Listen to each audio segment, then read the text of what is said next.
Meu pai olhou para minha aprovação em direito como se fosse uma ameaça e disse que eu precisava desistir para não competir com a filha da mulher dele. O envelope estava ali, na mesa da cozinha, com o timbre da Universidade Federal. Minhas mãos tremeram quando o abri pela terceira vez só para ter certeza de que não estava sonhando. Aprovada. Direito. Primeira colocação geral. 17 anos de idade e eu havia conseguido o que sempre quis desde que me lembro de gente. Meu nome é Roberta Silva. Aos 18 anos, acabara de realizar o sonho da minha vida. Lembro de ter guardado o papel com tanto cuidado que parecia que ele fosse se desfazer se eu respirasse muito forte. Corri para mostrar ao meu pai, Mário, que estava no quintal regando as plantas da minha madrasta. "Pai, passei!" gritei, acenando o documento no ar como uma bandeira de vitória. Ele largou a mangueira e veio até mim. Por um segundo, vi um brilho no olhar dele, como se fosse sorrir. Mas então pigarreou, pegou o papel das minhas mãos e franziu a testa. "Direito?" perguntou, como se eu tivesse passado em alguma coisa vergonhosa. "Sim, primeira colocação, pai. Consegui." O silêncio que veio depois foi gelado. Ele dobrou o papel devagar, muito devagar, e me entregou de volta. "Valéria já vai fazer direito." A frase saiu da boca dele como se fosse a coisa mais óbvia do mundo. Valéria, a filha da minha madrasta Sônia. 19 anos, 2 anos mais velha que eu, e que havia passado em terceiro lugar na mesma universidade. Mas eu passei em primeiro, pai. 2 advogadas na família é demais. Confunde tudo. Confunde o quê? Eu queria perguntar, mas as palavras ficaram presas na garganta quando Sônia apareceu na porta da cozinha. Ela havia ouvido tudo, óbvio. Sempre ouvia tudo, principalmente quando se tratava de comparar as filhas. "Mário tem razão, Roberta," ela disse, secando as mãos no avental. "Você sempre foi boa com crianças. Pedagogia seria perfeito para você." Pedagogia.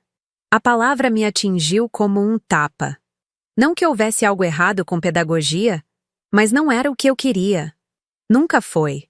Desde os 12 anos, quando assisti a um filme sobre uma advogada que defendia pessoas injustiçadas, eu soube que queria estudar direito. Lia os códigos que meu tio advogado deixava em casa quando visitava minha avó. Decorava artigos da Constituição como outras meninas decoravam letras de música. "Mas pai, eu estudei tanto para isso." "E vai estudar para pedagogia também. A Valéria tem vocação jurídica." Vocação jurídica.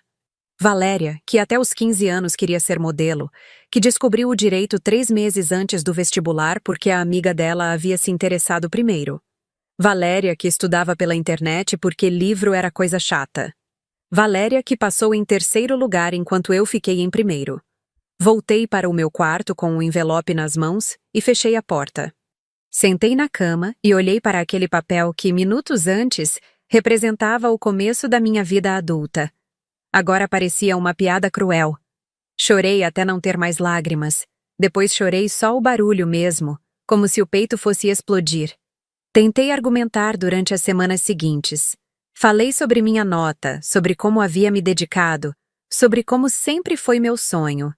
Meu pai me ouvia com paciência forçada e repetia a mesma cantilena. 2 advogadas na família confunde. "A Valéria já está matriculada." Sônia reforçava com comentários aparentemente inocentes. "Roberta sempre foi mais maternal. Vai ser uma professora linda." E Valéria? Valéria fingia que não estava acontecendo nada, mas eu via o sorrisinho quando o assunto surgia. 1 mês depois da aprovação, eu estava na fila da matrícula de pedagogia. Meu pai me acompanhou, como se fosse uma decisão minha. Sorria para os outros pais, contava que a filha ia ser professora, que o mundo precisa de mais educadores. Eu assinei os papéis com a sensação de que estava assinando minha sentença de morte. O primeiro ano de pedagogia foi uma agonia. Não que o curso fosse ruim ou que eu desprezasse a área. Simplesmente não era meu lugar. Eu me sentia como alguém vestindo uma roupa 3 números maior, tentando convencer todo mundo de que cabia perfeitamente. Fazia as atividades, tirava boas notas, sorria quando me perguntavam se estava gostando. mas por dentro, uma parte de mim morria um pouquinho a cada dia. Valéria, enquanto isso, vivia postando fotos nas redes sociais. Futura advogada, escrevia nas legendas. Meu pai curtia todas as publicações, comentava com emojis de coração e palmas. Quando eu postava alguma coisa sobre os estágios em escolas, ele curtia também, mas sem comentário. Um like protocolar de pai cumprindo obrigação. As comparações eram constantes e sempre disfarçadas de elogios. A Valéria está se destacando muito na faculdade. Sônia comentava durante os jantares em família. E você, Roberta? Como estão as criancinhas na escola? Criancinhas. Como se o meu trabalho fosse brincadeira de boneca. O pior era quando eles recebiam visitas. Valéria era apresentada como a advogada da família, mesmo ainda sendo estudante. Eu era a futura professora, sempre com aquele tom condescendente que as pessoas usam quando falam de profissões que acham bonitinhas. Durante o segundo ano de pedagogia, eu comecei a ter insônia. Ficava acordada pensando na minha aprovação em primeiro lugar em direito, na sensação de vitória que durou exatamente 15 minutos, na vida que eu estava vivendo em vez da vida que eu havia escolhido. Perguntava-me se era isso o que pessoas chamavam de crescer. Abrir mão dos próprios sonhos para não incomodar os outros. Foi numa dessas madrugadas sem sono que tomei uma decisão que mudaria tudo. Se eu não podia estudar direito oficialmente, pelo menos podia estudar por conta própria. Comecei devagar, pegando emprestado alguns livros jurídicos na biblioteca da universidade. Depois, passei a assistir aulas online quando todos dormiam. A princípio, era só curiosidade. Uma forma de matar a saudade do que poderia ter sido. Mas quanto mais eu lia, mais eu percebia que minha paixão pelo direito não havia morrido. Ela apenas estava enterrada debaixo de 2 camadas de resignação e medo de confronto. 6 meses depois, eu já tinha uma rotina secreta estabelecida. Pedagogia durante o dia, direito durante a madrugada. Apostilas escondidas debaixo da cama. Anotações em cadernos que eu carregava disfarçados de material da faculdade oficial. Era exaustivo, mas pela primeira vez em muito tempo, eu me sentia viva. O medo de ser descoberta era constante. Toda vez que meu pai entrava no meu quarto e via livros espalhados, meu coração disparava. Estudando muito? Ele perguntava. Sim, pai. Tenho uma prova importante amanhã. Eu mentia, escondendo um código civil embaixo de um livro de psicologia da educação. O pior era fingir que estava satisfeita com a escolha dele. Sorrir quando me perguntavam sobre o curso, falar sobre estágios como se fossem a coisa mais emocionante do mundo, participar de conversas sobre metodologias pedagógicas enquanto minha mente estava navegando pelos artigos do Código Penal. Valéria se formou no final do meu 3º ano de pedagogia. A colação de grau foi um evento familiar. Fotos, sorrisos, discursos emocionados sobre como ela era, a primeira advogada da família.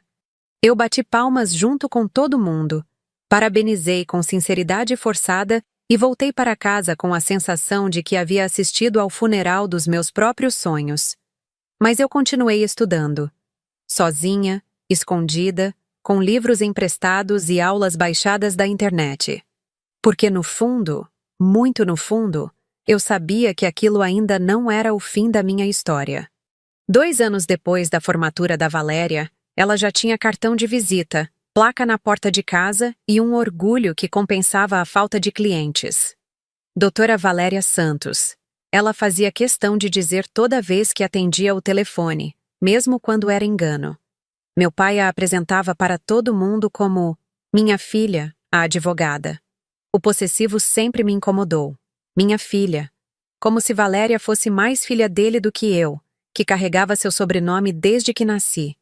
Eu havia me formado em pedagogia no ano anterior. A festa foi bem menor, mais discreta. Parabéns, professora, meu pai disse, me abraçando rapidamente após a colação de grau. Não houve fotos especiais, nem discursos emocionados. Apenas um "estamos orgulhosos" protocolar e a sugestão de que eu procurasse emprego logo para não ficar parada. Consegui uma vaga numa escola particular do bairro. Turma de quinto ano, 28 crianças, salário que mal cobria minhas despesas pessoais. Mas eu gostava das crianças. Gostava de ensinar. E isso tornava os dias menos pesados. O problema não era o que eu fazia durante o dia. Era o que eu não conseguia esquecer durante a noite. Minha rotina secreta de estudos jurídicos havia se intensificado. Agora eu tinha mais liberdade, já que havia terminado pedagogia. Comprei livros usados, me inscrevi em cursos online gratuitos, baixei todas as leis que conseguia encontrar. Meu quarto virou uma biblioteca jurídica clandestina. Valéria, enquanto isso, lutava para estabelecer a carreira. Ela havia alugado uma salinha comercial pequena, colocado uma placa dourada na porta e esperava os clientes aparecerem. Não apareciam com frequência. Durante os almoços em família, Sônia sempre arrumava um jeito de desviar o assunto quando alguém perguntava sobre os casos da filha. A Valéria está selecionando clientes, ela dizia, como se a filha fosse disputada demais para aceitar qualquer causa. Mas eu via as contas chegando em casa. O aluguel da sala, os gastos com material de escritório, as taxas da OAB, e via também Valéria cada vez mais estressada, mais defensiva quando o assunto era trabalho. Foi numa tarde de domingo, durante um desses almoços tensos, que ela soltou: "Pelo menos sou advogada de verdade. Não fico cuidando de criança o dia todo." A frase saiu como se fosse uma piada, mas o tom não enganava ninguém. Meu pai riu, daquele jeito forçado quando não sabe se concorda ou não. Sônia murmurou alguma coisa sobre cada profissão tem sua importância. Eu apenas continuei comendo. "Roberta, você não vai falar nada?" Valéria insistiu. "O que você quer que eu fale?" "Sei lá.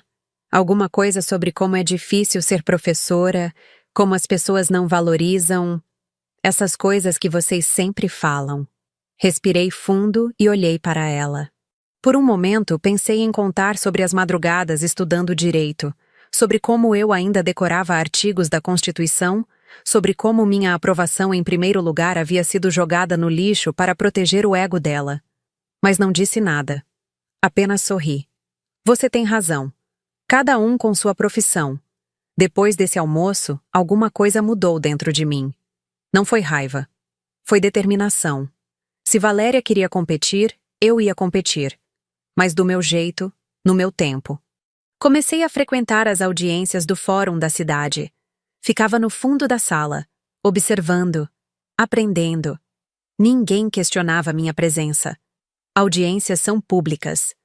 Eu me vestia com minha roupa mais formal, levava um caderno e fingia ser estagiária de algum escritório. Foi lá que conheci Dr. Fernando, um advogado experiente que percebeu meu interesse genuíno pelas sessões. Numa pausa entre audiências, ele puxou conversa. "Você é nova aqui. De qual escritório?" "Na verdade, sou professora. Venho assistir por interesse pessoal." Ele riu, mas sem deboche. Era curiosidade mesmo. "Professora interessada em direito? Que matéria você ensina?" "Ensino fundamental, mas sempre quis fazer direito." "Nunca é tarde. Conheço gente que mudou de carreira aos 40.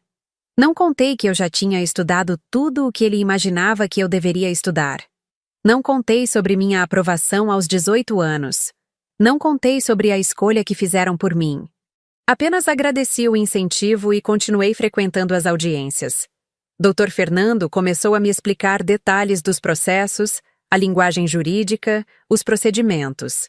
Sem saber, ele estava me dando aulas particulares gratuitas, e eu absorvia tudo como uma esponja. "Você tem aptidão para isso", ele disse após algumas semanas. "Já pensou em prestar concurso público? Para a área jurídica?" A ideia me atingiu como um raio. Concurso público. Eu não precisava de autorização de ninguém para prestar concurso. Não precisava pedir permissão para estudar para a magistratura. Não dependia de aprovação familiar para ser juíza. Naquela noite, cheguei em casa com uma energia diferente. Jantei rapidamente, me tranquei no quarto e abri o computador. Pesquisei sobre concursos para a magistratura, requisitos, etapas, cronogramas de estudo. Havia uma seleção prevista para o ano seguinte. Era uma aposta arriscada. Concurso para juiz era notoriamente difícil. Mas eu tinha tempo, disciplina e, mais importante, tinha motivo. Comecei a estudar com método. Fiz um cronograma rígido. Acordar às 5 da manhã, estudar 2 horas antes de ir para a escola, mais 3 horas após voltar do trabalho, e as manhãs de sábado inteiras na biblioteca pública. Domingos eu descansava, para não levantar suspeitas. Meu pai notou que eu estava acordando mais cedo. Nossa, que energia, Roberta! Mudando a rotina? Estou fazendo um curso de aperfeiçoamento para professores. Mentira técnica. Eu estava me aperfeiçoando, só não especificamente para ser professora. O mais difícil era esconder o material de estudo. Livros de direito constitucional, penal, civil, processual. Códigos atualizados, doutrinas, jurisprudências. Tudo tinha que ficar fora do campo de visão da família. Usei uma caixa velha no fundo do guarda-roupa e levava apenas o que precisava para cada sessão de estudos. Valéria, enquanto isso, continuava lutando para fazer o escritório decolar. Ela havia conseguido alguns casos pequenos, separações consensuais, cobranças simples, questões trabalhistas básicas. Nada que gerasse renda suficiente para pagar as contas, mas pelo menos tinha movimento. Durante os jantares, ela sempre arrumava um jeito de mencionar seus casos. Hoje resolvi uma questão muito complexa, dizia, inflando-se como um pavão. O cliente ficou impressionado com minha argumentação. Meu pai ouvia tudo com interesse genuíno, fazia perguntas, elogiava a perspicácia jurídica da enteada. Quando eu falava sobre a escola, sobre os alunos, sobre os projetos pedagógicos, ele ouvia com educação, mas sem o mesmo brilho no olhar. Um dia, Valéria chegou em casa transtornada. Havia perdido uma causa que considerava fácil. Segundo ela, o juiz havia sido injusto. Não havia compreendido seus argumentos. Tinha favorecido a parte contrária sem motivo. O sistema é falho, ela reclamou durante o jantar. Alguns juízes não entendem nada de direito. Eu quase engasguei com a comida. Segundo o que eu havia estudado, juízes não entendiam de direito eram raros. A maioria era aprovada em concursos extremamente difíceis, com anos de preparação. Mas não comentei nada. Deve ter sido frustrante, murmurei, fingindo solidariedade. Foi horrível. Mas isso não vai me desanimar. Vou estudar mais, me preparar melhor para a próxima. Estudar mais. A ironia era perfeita. Ela ia estudar mais para compensar uma eventual falta de conhecimento, enquanto eu estudava escondida para um concurso que exigia conhecimento muito além do que qualquer advogado recém-formado possuía. Naquele momento, olhando para Valéria desabafar sobre sua derrota jurídica, eu soube que estava no caminho certo. Não por vingança, não por competição, mas por justiça. Comigo mesma. A inscrição para o concurso da magistratura abriu numa segunda-feira de março. Eu estava na escola, entre uma aula e outra, quando recebi a notificação no celular. Meu coração disparou tanto que precisei me sentar. Fiz a inscrição ali mesmo, no intervalo, usando o Wi-Fi da escola. R$ 780 de taxa. Quase metade do meu salário de professora. Mas paguei sem pestanejar, como se estivesse comprando minha liberdade. Em casa, durante o jantar, Sônia comentou que uma amiga dela havia se inscrito para concurso de professora da prefeitura. Roberta, você não pensou nisso? Servidor público tem estabilidade. Por enquanto estou bem na escola particular.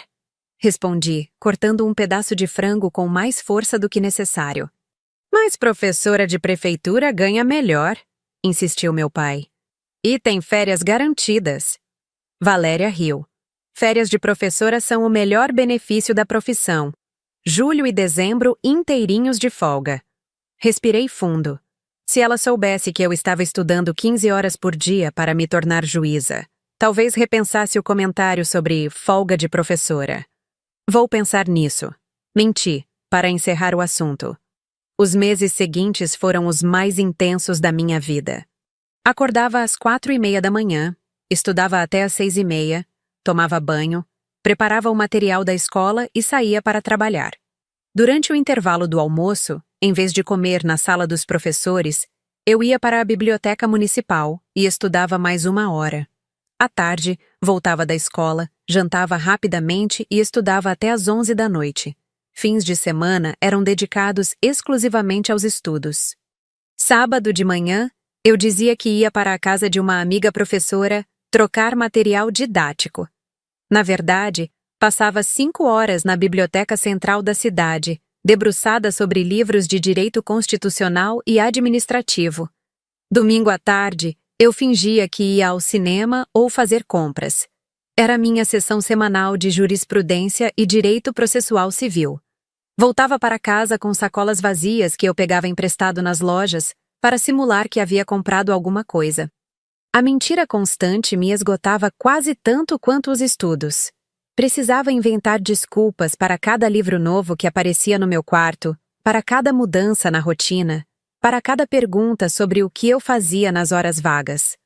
Você está diferente, meu pai disse, numa quinta-feira à noite. Mais quieta. Só cansada da escola. Final de semestre é sempre puxado. Que bom que escolheu pedagogia. Imagina se fosse direito, que nem a Valéria. Ela vive estressada com os processos. Estressada. Valéria tinha, no máximo, 6 processos ativos.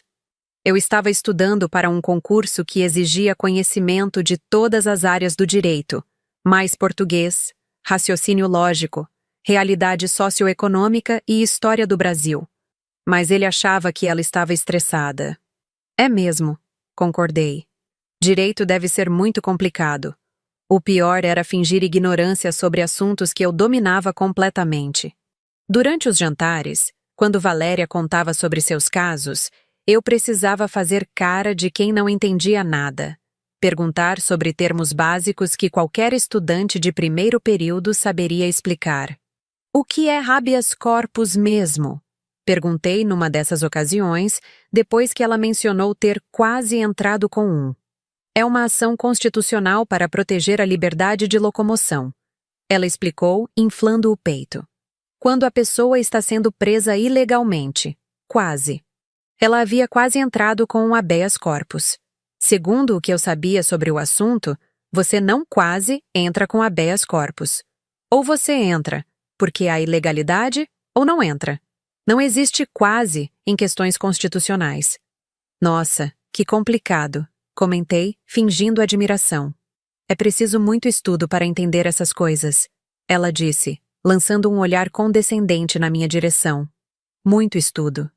Eu estava estudando 14 horas por dia. Ela havia estudado 4 anos na faculdade e agora lia códigos de vez em quando. Mas eu que precisava admirar o conhecimento dela. Em julho, prestei a primeira fase do concurso. 2.000 pessoas para 20 vagas. A prova foi num domingo, das 8 da manhã às 6 da tarde. 10 horas de exame.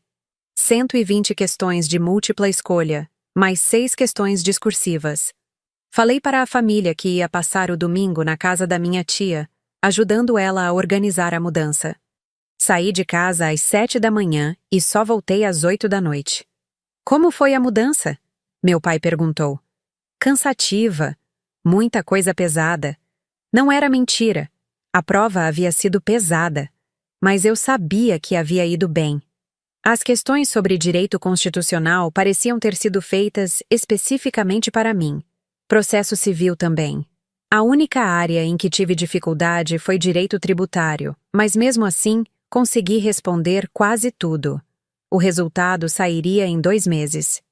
2 meses para fingir que minha vida continuava normal, que eu era apenas uma professora satisfeita com sua rotina, que não nutria ambições além de ensinar crianças a ler e escrever. Durante esse período de espera, Valéria conseguiu um caso maior. Uma ação trabalhista com valor considerável. Ela não parava de falar sobre sua grande oportunidade, sobre como esse processo ia projetar o escritório. Finalmente um caso à altura do meu potencial, ela disse durante um almoço de domingo.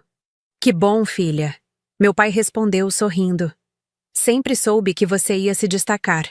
Sempre soube. Ele sempre soube que Valéria ia se destacar, mas nunca apostou que eu pudesse fazer o mesmo.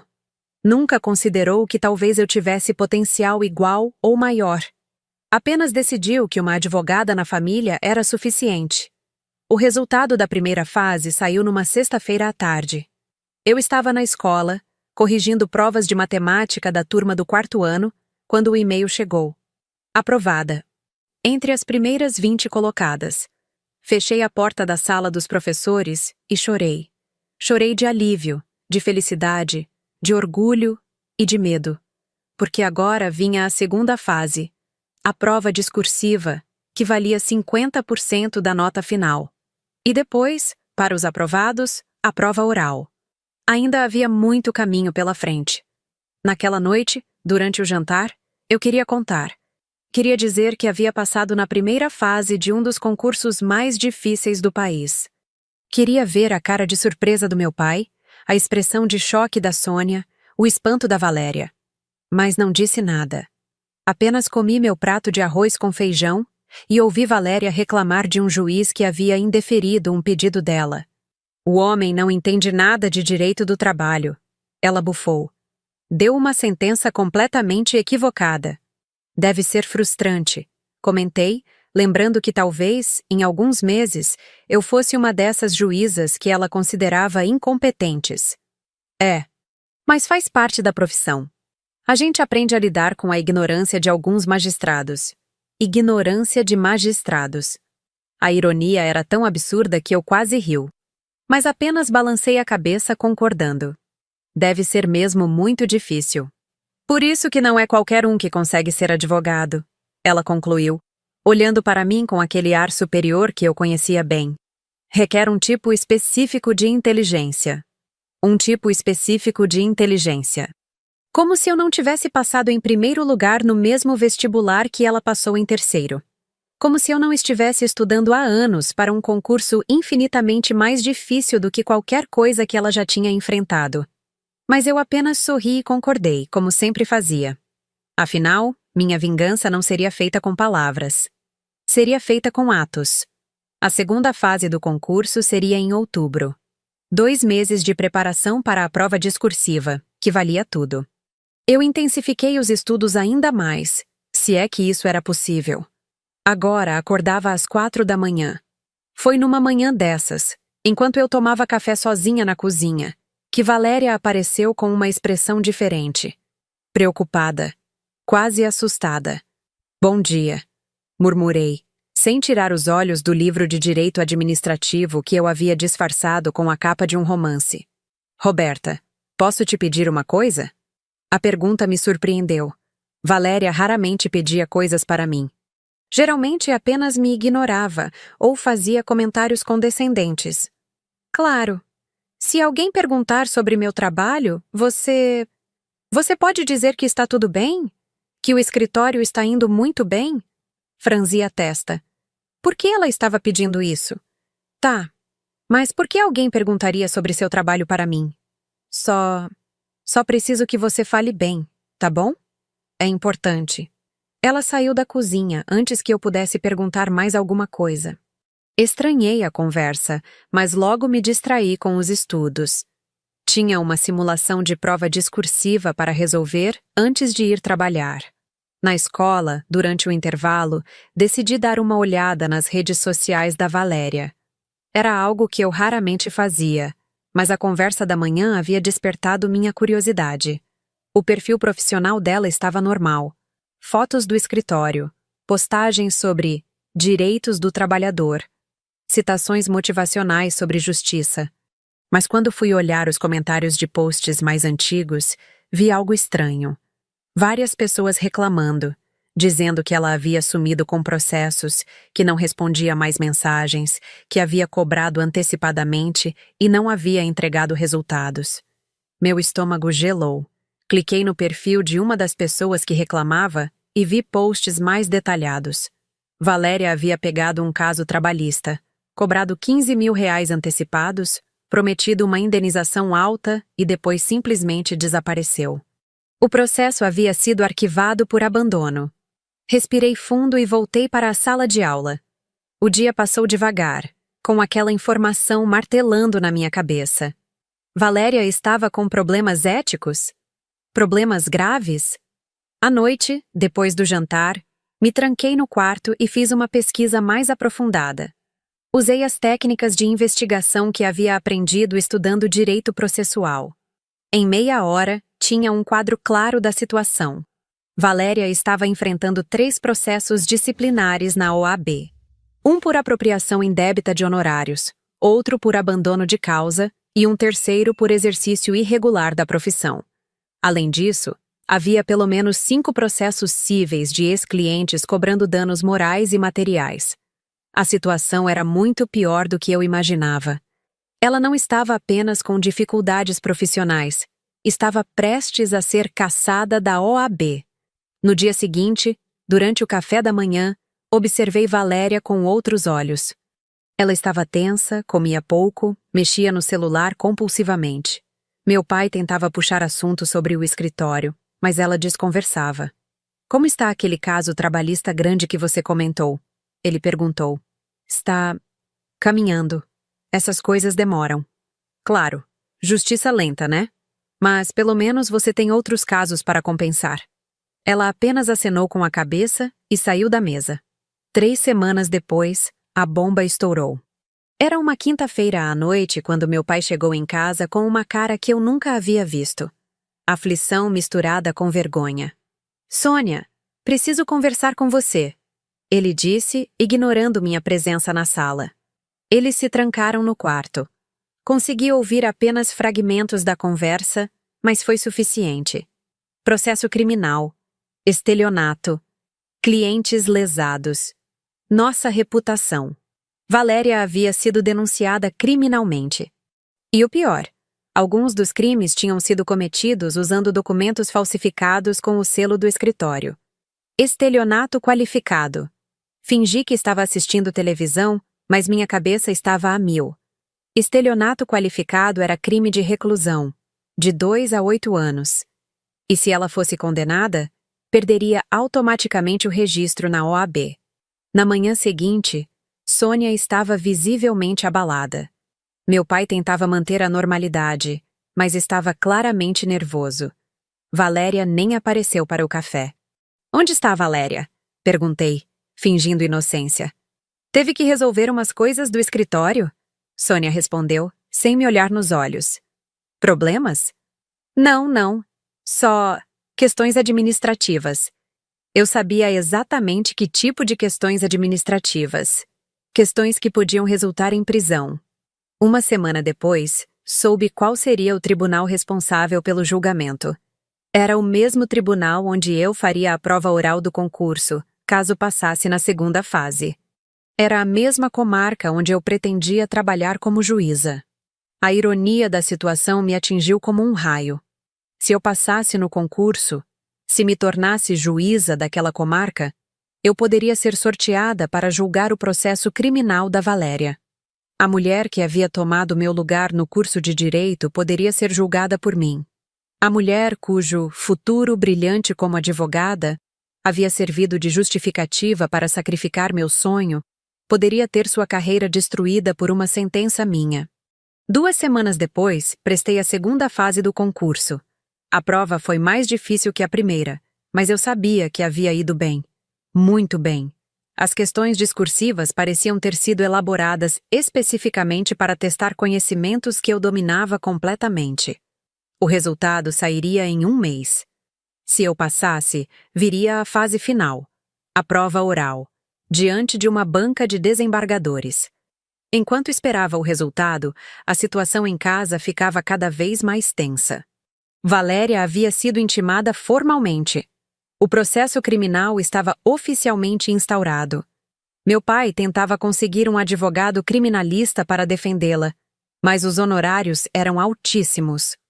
Não entendo como isso aconteceu. Ele desabafou durante um jantar particularmente silencioso. A Valéria sempre foi tão responsável. Responsável. A mulher que havia forjado documentos e sumido com o dinheiro de clientes era responsável. Enquanto eu, que havia estudado 15 horas por dia durante anos, era apenas alguém que ficava cuidando de criança o dia todo. Deve ser algum mal-entendido, comentei, com uma compaixão que eu não sentia. É isso. Certeza que é mal entendido. Advogados às vezes são vítimas de clientes desleais que tentam culpar o profissional pelos próprios problemas. Clientes desleais. Como se 5 pessoas diferentes tivessem se reunido para inventar histórias idênticas sobre apropriação indébita e documentos falsificados. O resultado da segunda fase saiu numa sexta-feira de dezembro. Eu estava na escola, organizando o material para as férias, quando recebi o e-mail. Aprovada. Segunda colocação geral. Dessa vez, não chorei. Apenas sorri. Um sorriso pequeno, mas cheio de significado. A prova oral seria em fevereiro. Se eu passasse, tomaria posse como juíza em março. O processo criminal da Valéria estava marcado para julgamento em maio.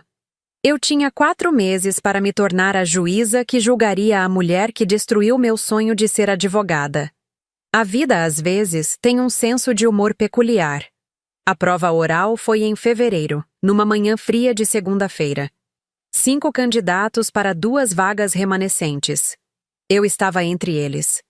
Cheguei ao tribunal às 7 da manhã, 2 horas antes do horário marcado. Queria conhecer o ambiente onde, em poucos meses, talvez eu trabalharia. Os corredores eram solenes, as salas amplas, tudo respirava a sisudez da justiça. Minha prova estava marcada para as 10 horas. 1 hora antes, liguei para a escola e disse que não poderia trabalhar por motivo de saúde. Não era mentira.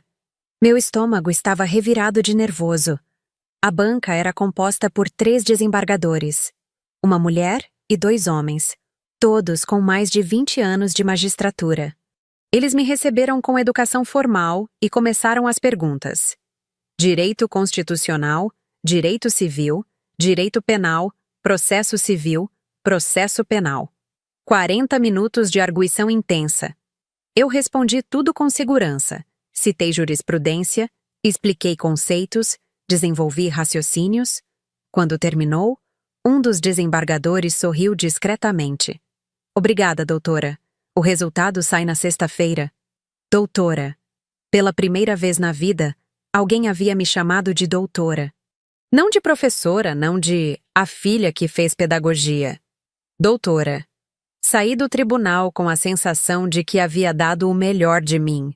O resto não dependia mais de mim. Na sexta-feira, o resultado saiu ao meio-dia. Eu estava em casa, fingindo que almoçava normalmente com a família, quando o celular vibrou. Aprovada. Primeira colocação geral. Juíza. Eu havia me tornado juíza. Aconteceu alguma coisa? Meu pai perguntou, notando que eu havia parado de comer. Não, não. Só uma mensagem da escola. A posse seria em março. 2 semanas para me preparar, comprar as roupas adequadas, organizar minha nova vida. E, principalmente, 2 semanas para decidir como revelaria a verdade para a família.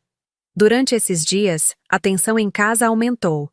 Valéria havia tentado adiar o processo criminal, mas o pedido foi negado. O julgamento estava confirmado para maio. Ela ficava trancada no quarto, saía apenas para comer e mal falava com alguém. Meu pai passava horas no telefone, tentando conseguir dinheiro para pagar o advogado criminalista. Sônia estava visivelmente deprimida. A primeira advogada da família havia se tornado a primeira criminosa da família. A cerimônia de posse foi numa quinta-feira de manhã. 15 novos juízes, togados pela primeira vez, jurando cumprir a Constituição e fazer justiça com imparcialidade. Eu estava lá, de pé, repetindo o juramento solene, enquanto minha família acreditava que eu estava dando aula para crianças de 10 anos. Após a cerimônia, recebi minha lotação. Segunda vara criminal. A mesma vara onde tramitava o processo da Valéria. O destino, ou a ironia, havia sido perfeito. Passei o fim de semana estudando os processos que herdaria da juíza anterior. Entre eles, o processo número 73/2024. Ré. Valéria Santos Silva. Crime. Estelionato qualificado. Li cada página dos autos. As provas eram sólidas, incontestáveis. documentos falsificados, apropriação de valores, abandono de causas após recebimento de honorários. 5 vítimas diferentes, todas com histórias semelhantes. Não havia dúvida. Valéria era culpada. A audiência estava marcada para uma segunda-feira de maio. Eu preparei tudo com o cuidado de quem sabia que aquele momento definiria não apenas o destino de uma ré, mas também o acerto de contas com meu próprio passado. Na manhã da audiência, vesti minha toga pela primeira vez em uma sessão oficial. Olhei-me no espelho do gabinete e vi a mulher que eu havia me tornado. Juíza, doutora, a pessoa que meu pai disse que eu nunca seria. Às 9 horas, entrei na sala de audiências. O escrivão, o promotor, o advogado de defesa e a ré já estavam presentes. Valéria estava sentada ao lado do seu advogado, vestida formalmente, mas com uma aparência abatida que eu nunca havia visto. Quando a porta se abriu e eu entrei, ela levantou o rosto casualmente. O choque que atravessou seus olhos foi instantâneo e inconfundível. Ela me reconheceu imediatamente, mas levou alguns segundos para processar a informação. Eu estava ali, usando toga, ocupando a cadeira da juíza. "Como você é juíza?" Ela sussurrou, esquecendo-se do protocolo, esquecendo-se de que estava numa audiência oficial. O silêncio na sala foi absoluto. O advogado dela puxou seu braço, tentando fazê-la se calar. O promotor olhava confuso. O escrivão parou de digitar. Respirei fundo e mantive a postura. Era o momento que eu havia esperado durante 8 anos. "Ré, você me conhece?"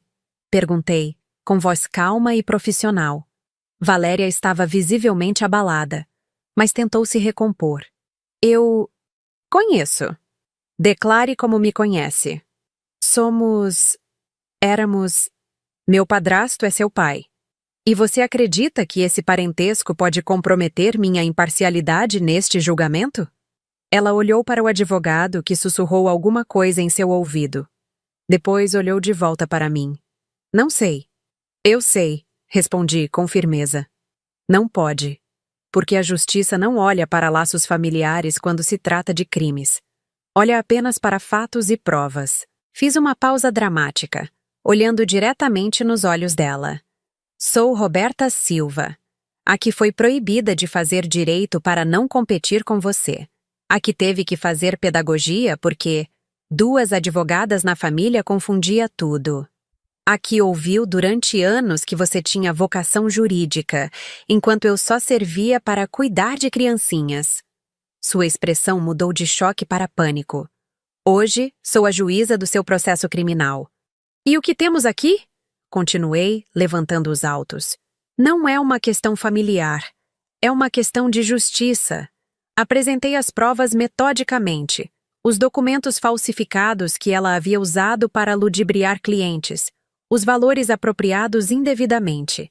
As causas abandonadas após recebimento de honorários. Cada crime estava documentado, carimbado, incontestável. Valéria tentou se defender, mas suas explicações eram fracas, contraditórias. Seu advogado fez o que pôde, mas não havia muito a ser feito diante de provas tão robustas.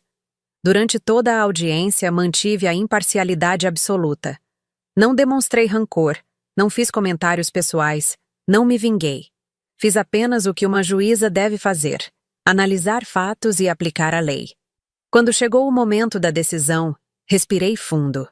"Diante das provas apresentadas, considero caracterizado o crime de estelionato qualificado, previsto no artigo 171 do Código Penal, com a qualificadora do parágrafo 3º. Valéria empalideceu. "Condeno a ré Valéria Santos Silva a pena de 4 anos de reclusão, em regime inicialmente fechado, além do pagamento de indenização às vítimas no valor total de R$ 87 mil. A sessão foi encerrada. Valéria foi conduzida pelos oficiais de justiça. Seu advogado falou sobre recurso, mas ela nem respondeu. Apenas me olhava, ainda processando a realidade. Antes de sair da sala, ela murmurou: "Você sempre foi a mais inteligente." Não respondi. Apenas recolhi meus papéis e saí. Soube depois que meu pai estava na plateia. Havia vindo apoiar a enteada E acabou assistindo a própria filha condenar a mulher que havia tomado seu lugar na faculdade. Ele tentou me abordar na saída do tribunal, mas eu não parei. Apenas acenei educadamente e entrei no meu carro. Não havia mais nada a conversar. 3 meses depois da audiência, minha vida havia encontrado um ritmo novo. Acordava às 6 da manhã, tomava café lendo os processos do dia, chegava ao tribunal às 8 e trabalhava até às 5 da tarde. Era uma rotina completamente diferente da escola, mas que me preenchia de um jeito que eu nunca havia experimentado. Meu pai tentou me procurar algumas vezes. Ligações que eu não atendia, mensagens que eu lia, mas não respondia. Sônia mandou uma carta mesmo, escrita à mão, pedindo para conversarmos. Eu agradeci educadamente, mas disse que estava bem, que não havia necessidade de conversa. Não era rancor, era libertação. Um domingo de manhã, 2 semanas depois de completar 100 dias como juíza, eu estava tomando café num café pequeno do centro quando meu celular tocou. Era um número desconhecido. Alô? Roberta? É o Dr. Fernando. Doutor. Fernando, o advogado que havia me ensinado os primeiros passos práticos do direito durante aquelas tardes no tribunal. Dr. Fernando, como conseguiu meu número? Não foi difícil achar a juíza mais jovem da comarca. Ele riu. Preciso falar com você. Pode ser? Marcamos de nos encontrar no mesmo café onde eu estava. Ele chegou 15 minutos depois, sorrindo daquele jeito paternal que eu me lembrava bem. Quando soube que você havia passado no concurso, não acreditei.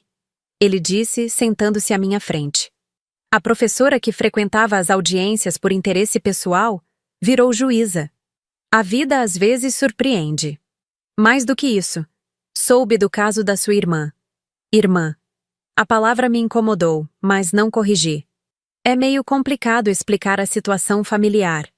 Não precisa explicar. Quero falar de outra coisa.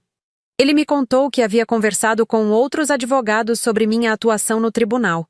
Todos elogiavam minha imparcialidade, meu conhecimento técnico, minha conduta ética. Você está fazendo um trabalho exemplar, mas eu imagino que não seja fácil lidar com toda essa situação. Está sendo mais fácil do que eu imaginava, respondi com sinceridade. Porque finalmente estou fazendo o que sempre quis fazer. E sua família? Como está lidando com... tudo? Suspirei, mexendo o café com a colherzinha. Minha família ainda está processando a informação de que a filha que eles forçaram a fazer pedagogia se tornou juíza em segredo e que condenou a filha que eles priorizaram para fazer direito. Deve ser um choque para eles. É, mas não é meu problema resolver o choque deles. Dr. Fernando sorriu. Você mudou. Está mais... decidida. Descobri que não preciso pedir permissão para ser quem eu sou. Conversamos por mais 1 hora. Ele me contou casos interessantes que havia acompanhado. Eu falei sobre os desafios de ser juíza iniciante. Era uma conversa leve, sem peso emocional, sem drama familiar. Era isso que eu queria. Relacionamentos baseados no que eu era agora, não no que eu havia sido obrigada a ser. Na semana seguinte, recebi uma ligação inesperada no gabinete. Era Sônia. Roberta, sei que você não quer falar conosco, mas preciso te contar uma coisa. Pode falar. Seu pai está se sentindo muito mal. Desde a audiência, ele não consegue dormir direito, não come bem. Acho que ele entendeu o que fez com você. Parei de escrever o despacho que estava redigindo. E o que ele entendeu? Que você sempre foi tão capaz quanto a Valéria, que ele te prejudicou por medo de magoar ela. E por que você está me contando isso? Porque talvez vocês possam conversar. Ele quer se explicar. Sônia, eu não estou brava com meu pai. Estou apenas seguindo minha vida. Mas vocês são pai e filha? Somos. E continuaremos sendo. Mas isso não significa que eu preciso fingir que não aconteceu nada, ou aceitar explicações para decisões que mudaram completamente o rumo da minha vida. Ele só queria proteger a Valéria. Ela sempre foi mais frágil. A palavra proteger me irritou. Sônia, ele não protegeu a Valéria. Ele a prejudicou, porque permitiu que ela achasse que era melhor do que realmente era, que podia relaxar nos estudos, que tinha privilégios apenas por existir. Se ele tivesse me deixado fazer direito, se tivesse permitido competição saudável entre nós duas, talvez ela tivesse se esforçado mais, estudado melhor, se tornado uma advogada competente em vez de uma criminosa. O silêncio do outro lado da linha durou alguns segundos. Você tem razão, ela admitiu. Mas ele está arrependido. Ótimo. Arrependimento é um sentimento válido. Mas eu não sou responsável por aliviá-lo. 2 semanas depois, meu pai apareceu no tribunal. Não no meu gabinete. Ele esperou na recepção até eu sair, no final do expediente. Roberta. Pai. Caminhamos em silêncio até o estacionamento. Ele havia envelhecido visivelmente nos últimos meses. Estava magro, com olheiras, cabelos mais brancos. Quero me desculpar, ele disse quando paramos ao lado do meu carro. Por quê? Por ter duvidado de você. Por ter achado que a Valéria era mais capaz. Por ter sacrificado seus sonhos para proteger os dela. Olhei para ele, esse homem que havia moldado os primeiros 18 anos da minha vida, que havia determinado meu futuro baseado em suas próprias inseguranças. Pai, você não duvidou de mim. Você sabia exatamente do que eu era capaz. Por isso teve medo de deixar eu competir com ela. Ele abaixou a cabeça. É verdade. A questão nunca foi você duvidar do meu potencial. A questão foi você achar que eu deveria abrir mão dele para proteger o ego de outra pessoa. Eu estava errado. Estava. Mas não é isso que me incomoda. Ele levantou os olhos, confuso. O que me incomoda é que você achou que eu deveria aceitar isso calada, que eu deveria me contentar com menos, que minha felicidade era menos importante que a dela. Perdão. Eu aceito seu pedido de perdão, pai, mas preciso que você entenda uma coisa. Eu não estou brava. Estou apenas seguindo minha vida.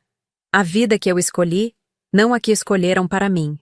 Você pode me dar uma chance de conhecer a mulher que você se tornou? Pensei na pergunta. Olhei para aquele homem que ainda era meu pai, apesar de tudo. Que havia cometido erros graves, mas que estava ali, tentando repará-los. Posso, mas com uma condição. Qual? Você vai me conhecer como eu sou agora. Juíza. Mulher independente. Pessoa que toma suas próprias decisões. Não vou voltar a ser a menina que pedia aprovação para sonhar. Ele acenou com a cabeça. Entendido. Abraçamos ali, no estacionamento do tribunal. Não foi um abraço de reconciliação total, mas foi um abraço de recomeço possível. 3 meses depois, eu o convidei para assistir a uma sessão do júri que eu presidiria. Era um caso complexo, um homicídio passional que havia comovido a cidade. A imprensa estava presente, a sala lotada. Meu pai chegou pontualmente e se sentou na última fileira. Durante 4 horas, ele assistiu sua filha conduzir um julgamento, interrogar testemunhas, instruir jurados, proferir decisão final. Quando tudo terminou e a sala se esvaziou, ele se aproximou da mesa onde eu organizava os papéis. Estou orgulhoso de você, disse simples assim. Obrigada, pai. Sempre estive orgulhoso. Só não sabia como demonstrar. Sei disso. Posso te levar para jantar? Pode. Fomos a um restaurante simples, conversamos sobre meu trabalho, sobre os processos interessantes, sobre os desafios da magistratura. Ele me ouviu com interesse genuíno, fez perguntas inteligentes, tratou-me como adulta e profissional. Não falamos sobre Valéria, que estava cumprindo pena em regime semiaberto. Não falamos sobre os 8 anos que eu havia perdido fazendo pedagogia. Não falamos sobre arrependimentos ou oportunidades perdidas. Falamos sobre o presente. Sobre a mulher que eu me tornei. Sobre a vida que eu havia construído com as próprias mãos. 1 ano depois de me tornar juíza, mudei-me para um apartamento próprio. Pequeno, mas meu. Escolhido por mim, mobiliado do meu jeito, pago com meu salário. De manhã, acordava e tomava café lendo processos. À tarde, chegava em casa e estudava para manter-me atualizada. Aos fins de semana, ia ao cinema. Lia livros que não eram jurídicos. Encontrava amigos que havia feito no tribunal. Era uma vida simples, mas era minha vida. Às vezes, pessoas me perguntam se não sinto raiva do tempo perdido, dos anos que gastei fazendo um curso que não queria. A resposta é não, porque aqueles anos me ensinaram paciência, me deram humildade, me mostraram que nem sempre o caminho direto é o melhor caminho. Me transformaram na mulher que conseguiu estudar sozinha para um dos concursos mais difíceis do país. Me deram perspectiva sobre o valor da conquista. Quando entro na sala de audiências hoje, usando minha toga, exercendo um dos poderes mais importantes de uma democracia, eu sei exatamente o peso da responsabilidade que carrego. E sei também que cada decisão que tomo é fruto não apenas do conhecimento técnico, mas de uma jornada de superação pessoal. A menina que chorou quando soube que não podia fazer direito, cresceu e se tornou a mulher que julga casos de direito. A filha que foi considerada menos capaz se tornou a profissional que outros advogados respeitam e admiram. E o mais importante, hoje, ninguém precisa me dar permissão para sonhar, porque aprendi que sonhos não se pedem, se conquistam.